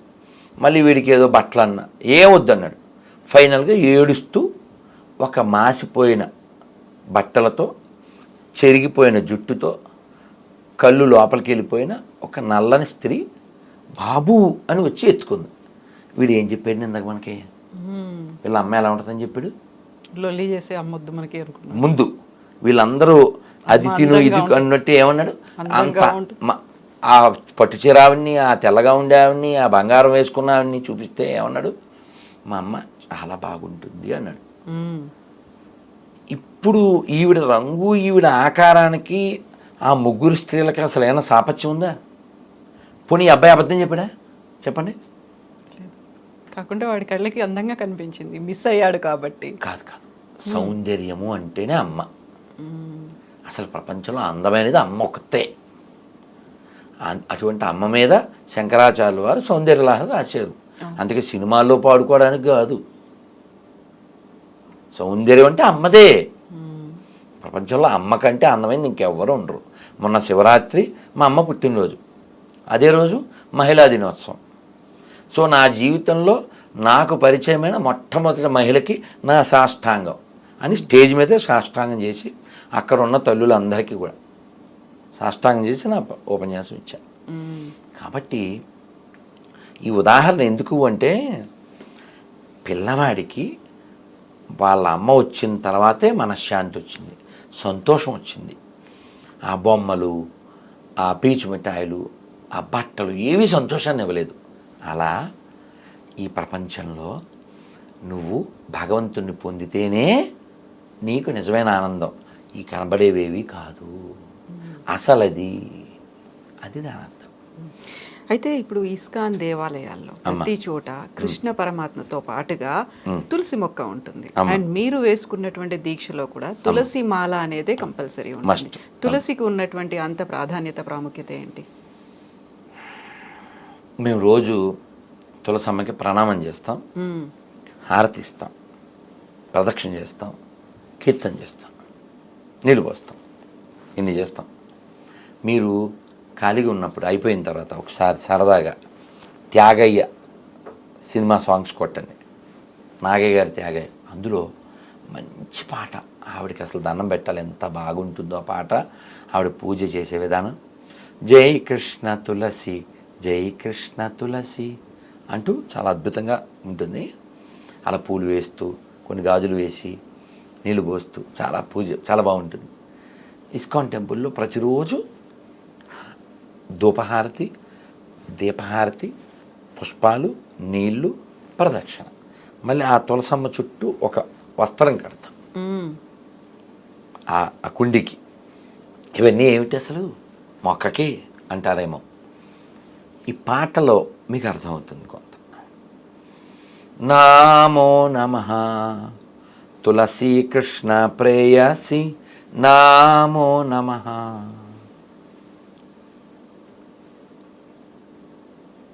ఈ కీర్తన ఒక 4 చరణాలు ఉంటాయి. జేతో మోరా శరణాలోయ్, తారా వాంఛ పూర్ణాయ్, కృపా కోరి కోరో తారే బృందావనవాసి, నామో నమః. ఇలా ఈ కీర్తన ముఖ్యమైనటువంటి ఈ ప్రార్థన ఏమిటంటే, తులసిదేవికి ఇంకో 2 పేర్లు ఉన్నాయి. ఏమిటివి? బృందదేవి, భక్తిదేవి అని. సో ఒక శ్లోకం 3 సార్లు చదివి మేము తర్వాత పూజ చేస్తాం ప్రణామం చేసినప్పుడు. రోజు ఏమిటంటే, వృందాయై తులసిదేవాయై, ప్రియాయై కేశవస్య చ, కృష్ణభక్తి ప్రదే దేవి, సత్యవత్యై నమో నమః. అంటే అమ్మ కృష్ణుడికి చాలా ప్రియమైనదానా, కృష్ణభక్తి ప్రదేదేవి, నువ్వు మాకు కృష్ణుడి పట్ల భక్తిని ఇచ్చేదానా, ఇవ్వగలిగేదానా, నీకు నమస్కారాలు.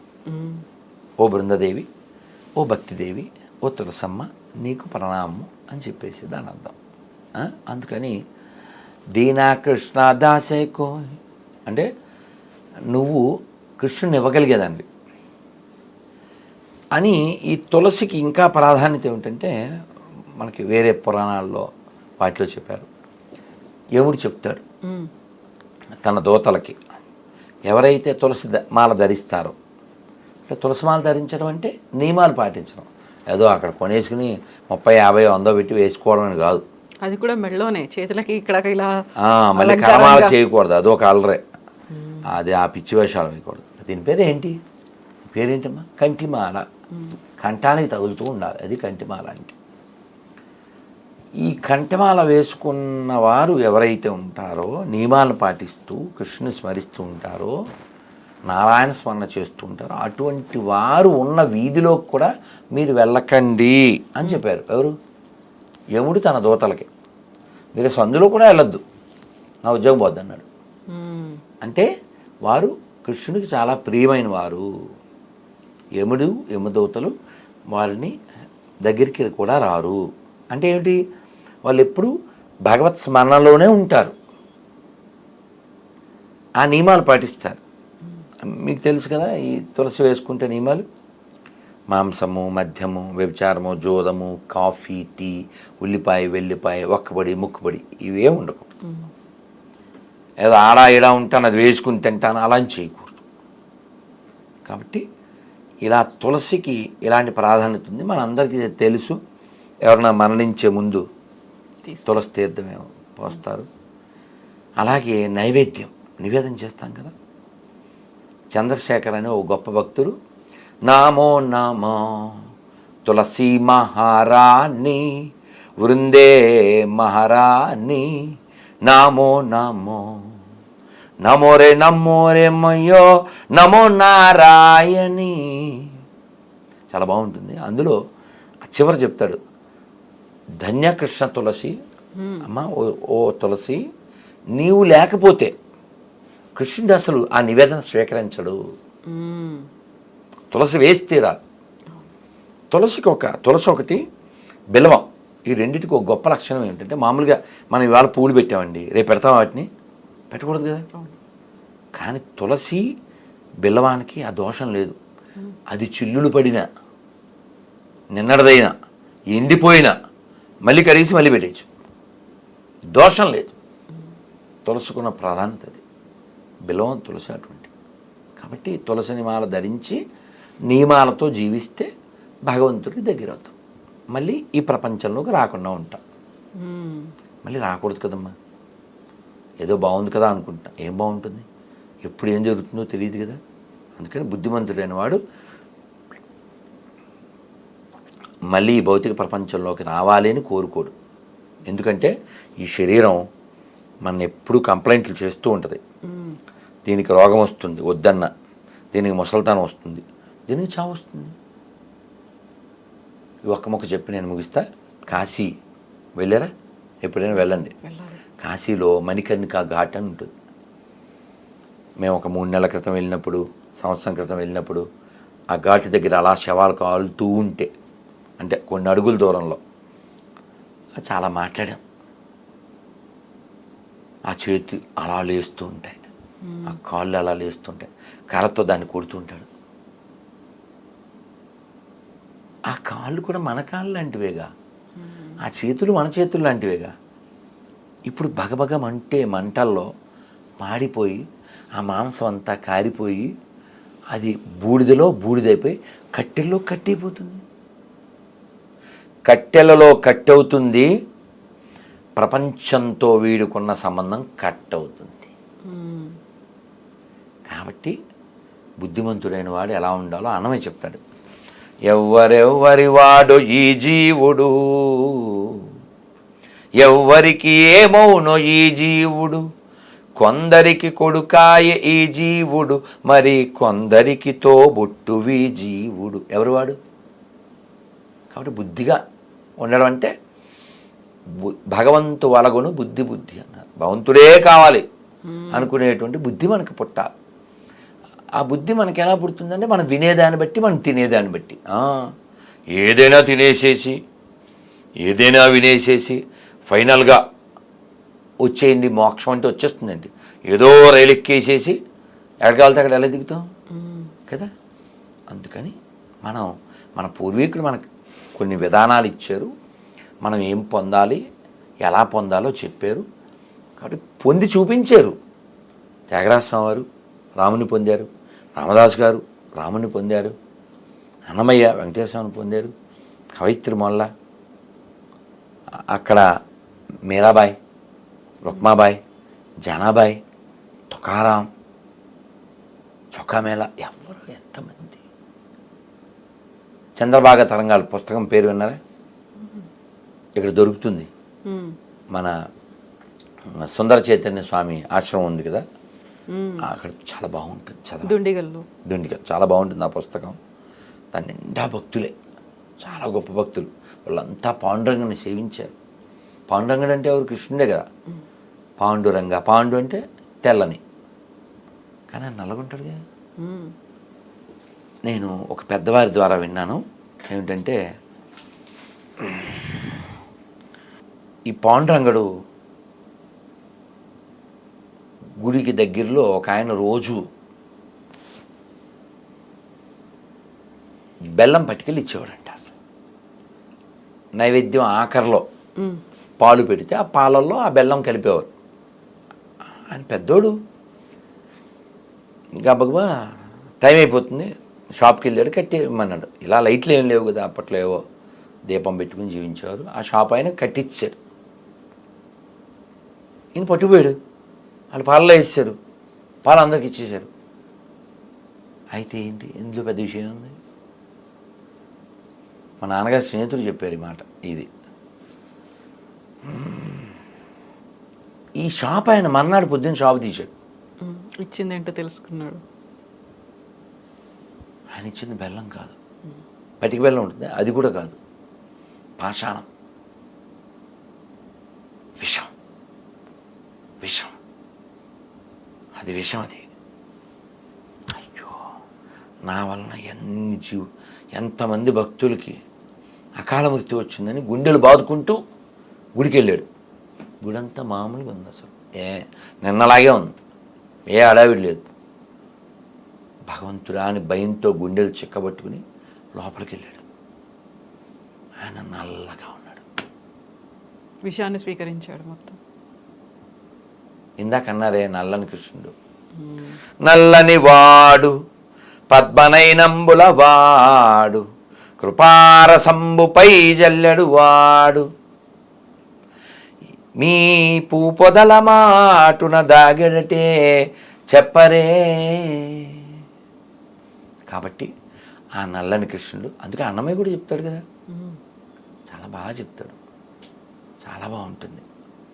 తెల్లని కన్నుల దేవుడు, చాలా బాగుంటుంది. అలా మనం అందరం అలా ఆస్వాదించడానికి, ఆనందించడానికి పుట్టిన వాళ్ళం కాబట్టి వెంకటేశ్వర స్వామి ఆనంద నిలయంలో ఉన్నాడు ఆనందంగా. ఏడవడానికి పుట్టావా నువ్వు?